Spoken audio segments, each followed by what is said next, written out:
तर कुणाला दम दिला एक तरी व्यक्ती आणून दाखवा। मावळमध्ये हुकुमशाही खपवून घेतली जात नाही असं सुनील शेळके म्हणतात। मावळची जनता हुकुमशाहीला थारा देत नाही असंही सुनील शेळकेंनी म्हटलं।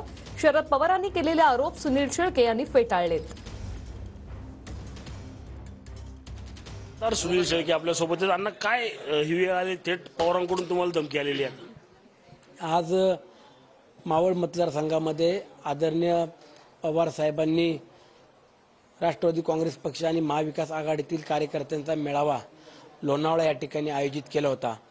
या मेळाव्याचं ज्यांनी आयोजन केलं त्या आयोजकांनी साहेबांना मागील 8 दिवसापूर्वी चुकीच्या पद्धतीने माहिती दिली की शेकडो कार्यकर्ते हे मावळ तालुक्यातील आदरणीय अजितदादांची साथ सोडून तुमच्या सोबत यायला तयार आहेत आणि आपण आलात तर अनेक कार्यकर्ते पदाधिकारी दादांची साथ सोडून पक्ष प्रवेश करणार आहेत।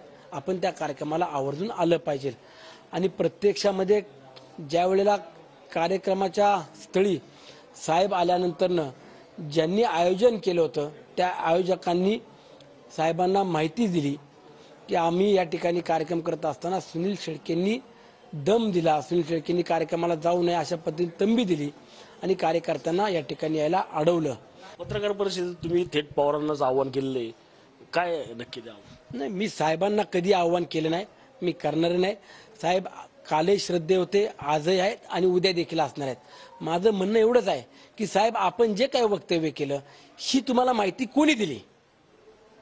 या बाबतीत ज्यांनी माहिती दिली एक तर त्यांनी साहेबांना पुरावे द्यावे,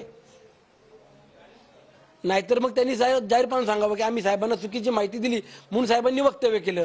मावळ तालुक्यामध्ये हुकुमशाही, दंडुकशाही, गुन्हेगारी ही खपून घेतली जात नाही। मावळच्या जनतेला ते कदापि सहन होत नाही आणि ते चालतही नाही।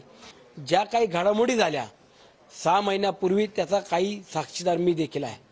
मग आपण ज्या वेळेला भारतीय जनता पक्षासोबत जायचं, महायुतीसोबत जायचं अशा पद्धतीने सांगायला तुम्ही देखील मंडळी होतात आणि ऐन वेळेला तुमची भूमिका बदलून तुम्ही दादांना विलन करण्याचा जो काही प्रयत्न करताय तो करू नका, एवढंच माझा सांगण्याचा उद्देश आहे। Cameraman Abhijit sir, Ranjit Jadhav, TV9 Marathi, Maval, Pune.